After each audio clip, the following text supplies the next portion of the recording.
Hello friends, I am Roshan Singh. Today I want to teach you idiom. यानी कि आज हम फिर से पढ़ने वाले हैं क्या है idiom. तो अगर ये वीडियो अच्छा लगेगा यानी कि idiom पसंद आएगा आप लोग को तो वीडियो को लाइक और चैनल को सब्सक्राइब जरूर कीजिएगा. वीडियो को स्टार्ट करते हैं, पढ़ते हैं. idiom क्या? idiom. idiom मीन्स होता क्या है? कहावत. idiom मीन्स कहावत या मुहावरा. ठीक ना? कहावत या क्या होता है? मुहावरा. तो हमने कितने इडियम पढ़ चुके हैं? 30 इडियम. यानी कि इसके पहले वाले वीडियो में मैंने जो इडियम बताया था, यानी कि एक वीडियो में 1 से 10 तक, एक वीडियो में 11 से 20 तक, एक वीडियो में 20 से 30 तक. तो जिस वीडियो में 20 से 30 तक बताया उसमें 1 2 3 ऐसे करके लिख दिया हूँ, यानी कि नंबरिंग 1 2 कर दिया हूँ. तो उससे आप लोग क्या कीजिएगा, यानी कि 21 22 ऐसे करके 30 तक. इस वीडियो में पढ़ेंगे 31 से 40 तक. ठीक ना? तो देखते हैं इडियम नंबर 31. ठीक ना? 31. अब सीरियल वाइज नंबरिंग करेंगे. 31 वीडियो में क्या रहेगा, यानी कि 31 क्या इडियम में क्या रहेगा? बिना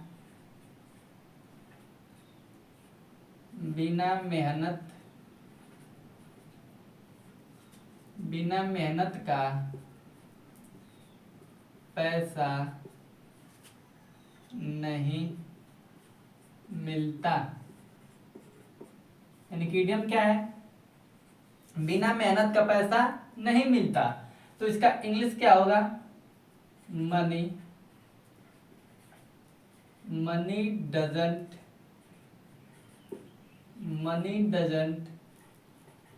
ग्रो ऑन द ट्री. यानी कि इडियम में होता क्या है? इडियम लिखा गया है 31 इडियम, यानी कि बिना मेहनत का पैसा नहीं मिलता. तो इसका ये ट्रांसलेशन नहीं है, यानी कि इस हिंदी का इंग्लिश नहीं है. यानी कि इडियम में हिंदी कुछ और इंग्लिश कुछ और होता है. ठीक ना? तो इडियम 31 क्या है? बिना मेहनत का पैसा नहीं मिलता. तो इंग्लिश में क्या है? Money doesn't grow on the tree. यानी कि पैसा ग्रो यानी कि उगता नहीं, ऑन द ट्री मीन्स पेड़ पर, यानी कि पैसा पेड़ पर नहीं उगता है. और इसमें क्या हिंदी में बिना मेहनत का पैसा नहीं मिलता. तो इस इडियम का मतलब क्या है, यानी कि इस इडियम को कहाँ प्रयोग करेंगे? जैसे बिना मेहनत का पैसा नहीं मिलता, ये तो सब लोग जानते ही होंगे. यानी कि बिना परिश्रम किए हुए, बिना मेहनत किए हुए किसी को पैसा नहीं मिलता. बिना मेहनत किए हुए किसी को पैसा नहीं मिलता. तो ये तो सिंपल इडियम है. अब पढ़ते हैं इडियम नंबर 32. यानी कि 32. जैसे कि कोई कहे कि घर बैठे रहे और सोचे कि पैसा मिल जाए, तो उसे पैसा कभी नहीं मिल सकता. बिना मेहनत का पैसा मिलता ही नहीं है. घर बैठे तो पैसा मिलेगा नहीं. तो इसलिए 31 इडियम को आप लोग देख लीजिएगा, यानी कि जानते ही होंगे बिना मेहनत का पैसा नहीं मिलता, यानी कि money doesn't grow on the tree. अब पढ़ेंगे इडियम नंबर 32. यानी कि 32 इडियम में क्या रहेगा? मन चंगा तो कठौती में गंगा. यानी कि एक कठौती है. ठीक ना? मन चंगा तो कठौती में गंगा. इसका इंग्लिश क्या होगा? To the pure everything is pure. यानी कि मन चंगा तो कठौती में Ganga. To the pure everything is pure. तो इस इडियम का मतलब क्या, यानी कि to the pure everything is pure. मन चंगा तो कठौती में गंगा. यदि अपने आप को पवित्र मानते हैं तो सब चीज क्या है? पवित्र ही है. यानी कि अपने मन को साफ रखना चाहिए. ये नहीं कि पूजा पाठ ज्यादा करें, धूप अगरबत्ती जलाएं, ये करें वो करें, मंदिर किसी जाके, और मन चंगा तो कठौती में गंगा, और अपने माता पिता का सेवा ही ना करें. यानी कि जैसे घर पे आपके मम्मी पापा दुखी हैं और आप कहीं जा रहे हो, यानी कि कोई भी, आप नहीं कोई भी हो सकता है, हम भी हो सकते हैं. हमारे मम्मी पापा दुखी हैं आज और मैं जा रहा हूँ किसी तीर्थ धाम पे, बड़े बड़े केदारनाथ, बद्रीनाथ, अयोध्या, घूम रहा हूँ, पूजा कर रहा हूँ, तो उसका कोई मतलब नहीं होगा, ठीक ना। यानी कि जब माँ बाप को खुश रख के और तब मंदिर जाओ, तब उसका परिणाम अच्छा मिलता है, यानी कि उसका पुण्य आपको मिलेगा। अगर माँ बाप घर पे रो रहे हो और आप मंदिर जा रहे हो तो उसका परिणाम कुछ नहीं मिलने वाला। यानी कि मन चंगा तो कटौती में गंगा। यदि आप अपने मन को पवित्र रखे हैं तो गंगा कटौती का मतलब एक वो होता है, जो स्टील का बर्तन होता है ना बड़ा सा, जिसे परात बोलते हैं, तो वो यानी कि पहले वाले जमाने में उसको काठ का यानी कि लकड़ी का बनाया जाता था।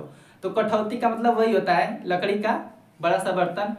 तो अगर आप अपने मन को पवित्र रख रहे हैं और मानते हैं कि उस यानी कि किसी भी जल को उस कठौती में रख के समझे कि ये गंगा माँ है, तो वो गंगा माँ बन सकती है। लेकिन वही आपका मन पवित्र नहीं है, हृदय पवित्र नहीं है और जा रहे हैं गंगा माँ में स्नान करने, तो वो स्नान का कोई पुण्य नहीं है, ठीक ना। तो इस इडियम का अर्थ है यानी कि मन को साफ रखो, मन को साफ रखो, मन चंगा तो कटौती में गंगा, ठीक ना। अब पढ़ेंगे इडियम नंबर 33 यानी कि 31 32। अब पढ़ेंगे क्या, इडियम नंबर 33। इडियम नंबर 33 में क्या रहेगा, अब पछताए होत क्या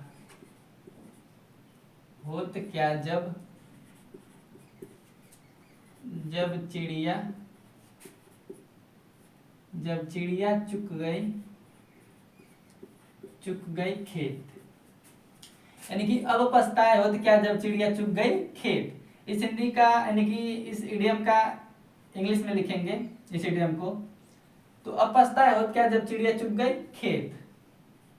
there is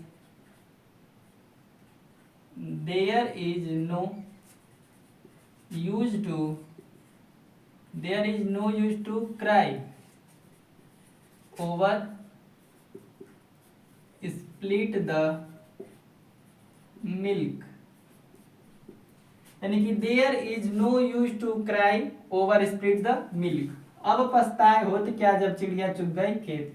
there is no use, यहाँ कुछ क्या, यानी कि there is no use cry over split the milk. यहाँ पे कोई मतलब नहीं है जब दूध ओवर स्प्लिट द मिल्क, जैसे दूध फफा गया, क्या बोलते हैं उसको, ऊपर आ जाता है तो फफाना, तो वो फफा गया तो उसको उसके बाद चिल्लाने का कोई मतलब नहीं है।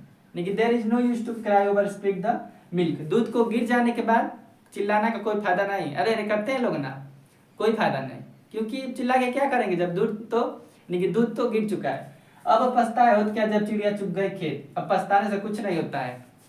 इस इडियम का अर्थ यही है कि किसी काम यानी कोई काम कोई कर रहा है, वो गलती उसमें हो जाए तो उसको पछतावा करने से कोई मतलब नहीं है। यानी कि अब पछताए होत क्या जब चिड़िया चुग गई खेत। There is no use to cry over spilled the milk. अब पढ़ेंगे इडियम नंबर 34। इडियम नंबर यानी कि 33 तक पढ़े।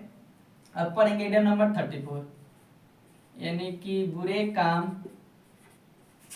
का बुरा नतीजा।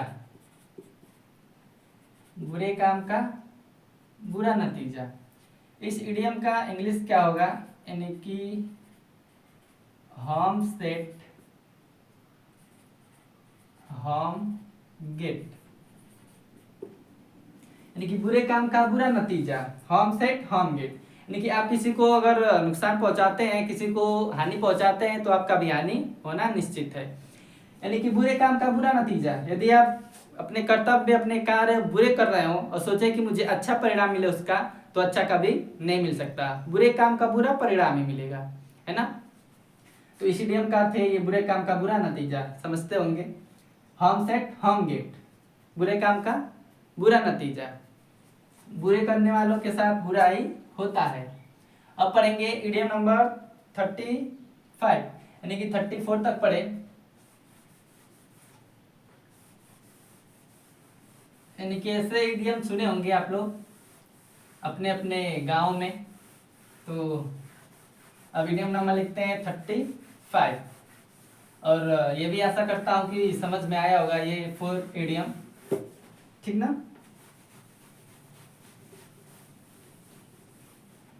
इडियम नंबर 35 यानी कि इडियम नंबर 35 में क्या रहेगा, कल किसने देखा है, कल किसने देखा है। तो इस इडियम का इंग्लिश क्या होगा,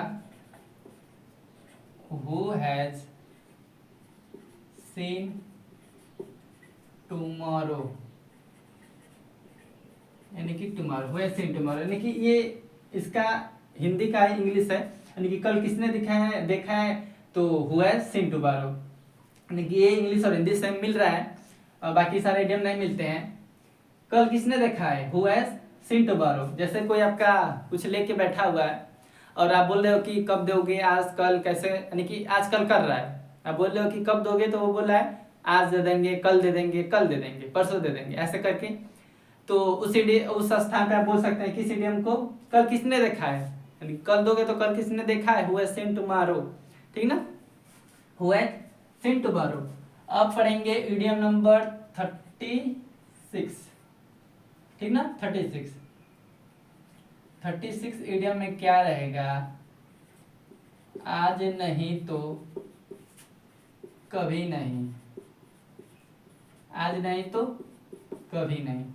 इसका इंग्लिश क्या होगा, नाउ और नेवर, यानी कि नाउ और नेवर, आज नहीं तो कभी नहीं, नाउ और नेवर, अभी नहीं तो कभी नहीं। जैसे कि आप किसी को बोल रहे हो कि मेरे साथ चलो यहाँ वहाँ, यानी घूमने, तो वो बोल रहा है कि आज नहीं जा सकते, किसी और दिन जा सकते हैं। तो वैसे स्थान पे बोलिए क्या, आज नहीं तो कभी नहीं, यानी कि आज नहीं गए तो कभी भी नहीं जाना है, आज मेरे घर नहीं आए तो कभी भी नहीं आना है। ऐसे लोग बोलते हैं ना गुस्सा में होके कि आज नहीं किए काम तो कभी मत करना, आज मैं अपने घर बुला रहा हूँ, आज नहीं आओगे तो कभी मत आना, आज नहीं तो कभी नहीं, नाउ और never.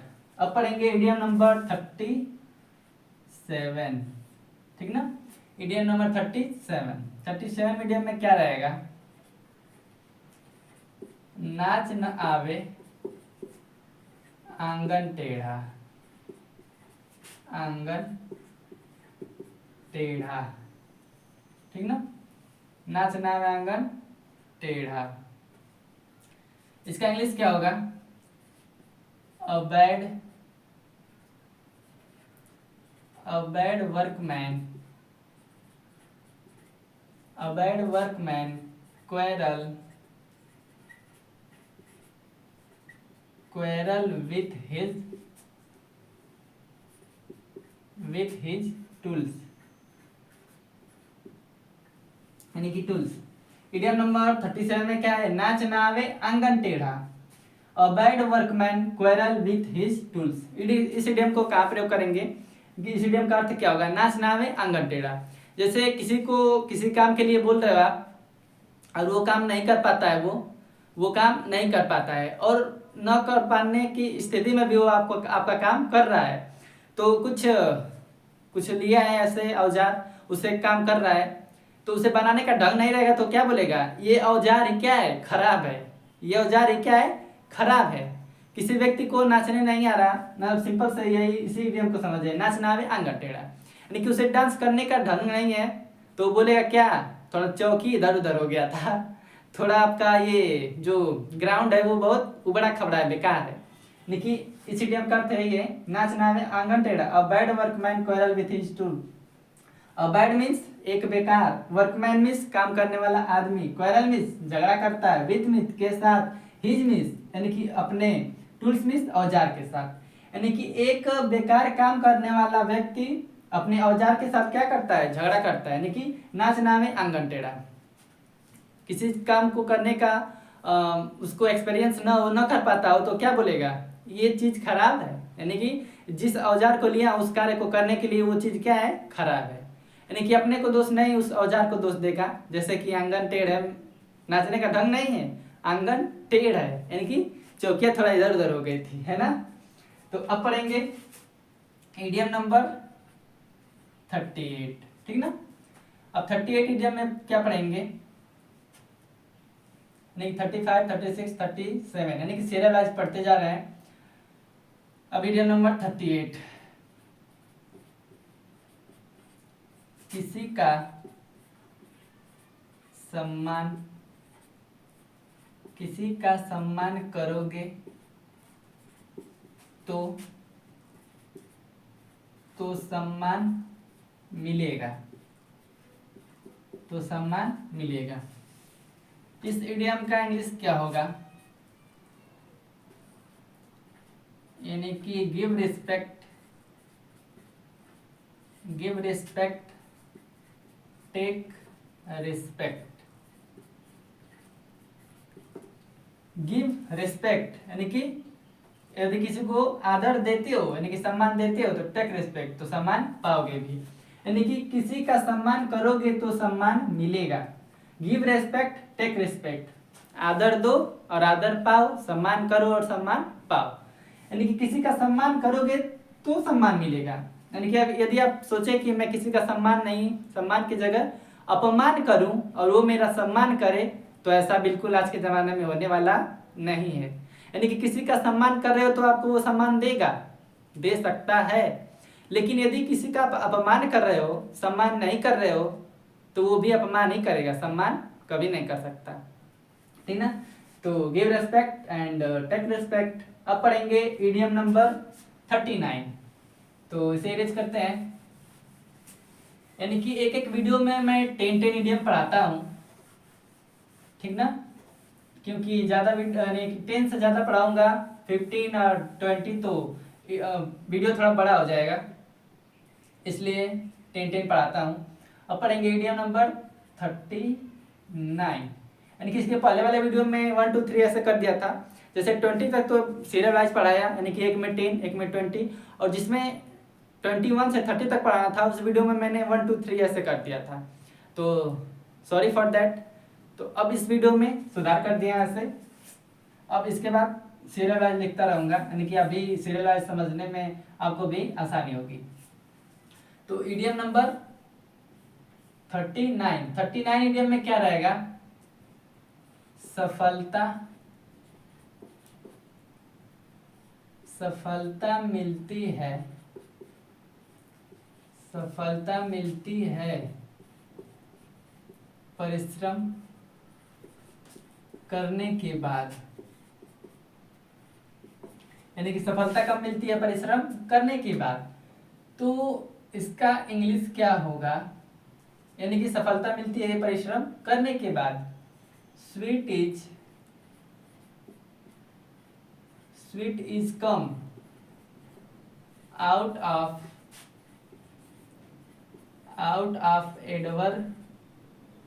Adversity.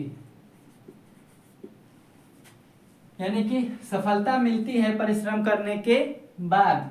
Sweet is come out of adversity, यानी कि स्वीट मीन्स मिठाई भी होता है। स्वीट मीन्स यानी कि sweet is come out of adversity. Adversity का हिंदी क्या होता है? तो देखिए, सबसे पहले मैं बताऊं कि इडियम में यदि हिंदी मिल रहा है तो इंग्लिश नहीं मिलेगा, और इंग्लिश मिल रहा है तो हिंदी नहीं मिलेगा। कभी कभी कुछ इडियम में मिल सकता है, लेकिन हर एक इडियम में नहीं मिलता है, ठीक ना? तो हम बस समझ जाते हैं ऐसे कि इडियम हिंदी और इंग्लिश सेम नहीं होता, ठीक ना? तो एडवर्सिटी का हिंदी कठिनता, यानी कि कठिनता से। परिश्रम मिलती यानी सफलता मिलती है परिश्रम करने के बाद। Sweet is come out of adversity, यानी कि मिठाई कब आपको मिलेगी? जब बहुत सारे कठिन परिस्थितियों से कठिन परिस्थितियों का सामना करके बाहर निकल जाओगे तब। यानी कि जैसे हम लोग मिठाई कब खाते हैं? जब बहुत कठिन परिश्रम करके किसी 10 या 12 के एग्जाम को पास करें तो मिठाई मिलता है खाने के लिए, यानी कि बहुत अच्छे से अच्छे नंबर लाएं तो, ठीक ना? तो वही है, सफलता मिलती है परिश्रम करने के बाद। परिश्रम करोगे तो सफलता मिलेगी, ठीक ना? अब पढ़ेंगे इडियम नंबर 40, यानी कि इडियम नंबर 40। इडियम नंबर 40 में क्या रहेगा? यानी कि भगवान उसी का रक्षा करते हैं जो जो अपना रक्षा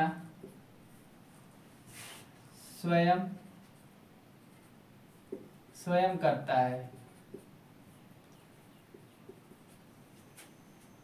भगवान उसी का रक्षा करते हैं जो अपना रक्षा स्वयं करता है, ठीक ना।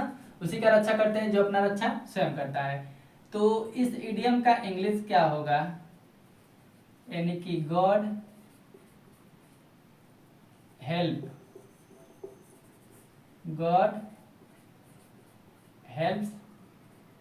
दोज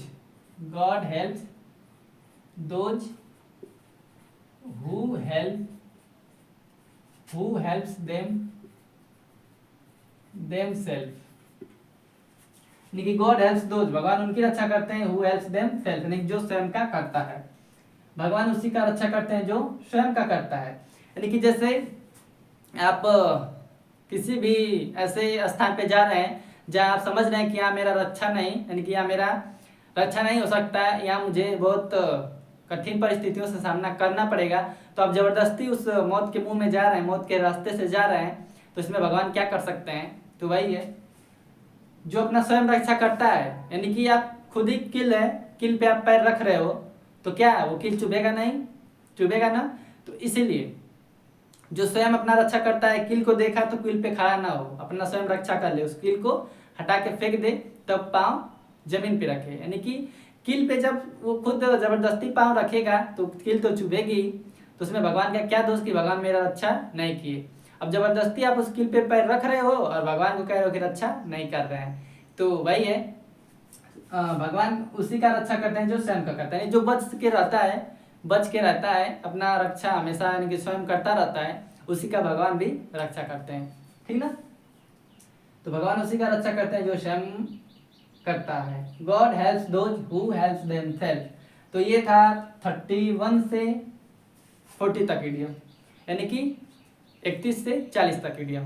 अब पढ़ेंगे इसके नेक्स्ट वीडियो में, यानी कि 41 से 50 तक, ठीक ना। तो ऐसे 10 इडियम मैं पढ़ाता रहता हूँ एक एक वीडियो में, यानी कि ज़्यादा वीडियो बड़ा ना हो इसलिए। तो कैसा लगा मेरा पढ़ाया गया इडियम कमेंट में ज़रूर बताइए, और मिलते हैं नेक्स्ट वीडियो में एक नए टॉपिक के साथ। तब तक के लिए राधे राधे।